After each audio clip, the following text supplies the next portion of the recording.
Perfect game ఇది ఇండియాకి. Batting అయినా బౌలింగ్ అయినా ఫీల్డింగ్ పరంగా సూపర్ గేమ్. సెమీఫైనల్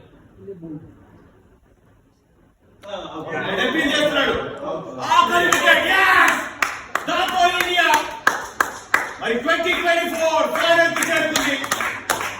కాకపోతే ఒక చిన్న అడుగు దూరం రివ్యూ కోరుకున్నాను. ఇండియా మరి 2022లో ఇంగ్లాండ్ ఏదైతే పర్ఫార్మ్ చేసిందో అగేన్స్ట్ ఇండియా, మరి దానికి ధీటుగా మరి 2024లో ఓడించి సెకండ్ సెమీఫైనల్ నుండి ఫైనల్స్ కి చేరుకున్నారు. 68 పరుగుల తేడాతో మ్యాచ్ గెలిచారు అండ్ ఇండియన్ టీమ్ జై హో అని పిలిచారు. Great victory. What a dominating performance. Ivala perfect semi-final. Led from India captain Rohit Sharma, brilliant knock adu. Surya Kumar Yadav important runs. Hardik Pandya manchi finish chesaru last lo. Bowlers eduthu cheyalo pitch మీద brilliant bowling చేశారు. Convincing victory.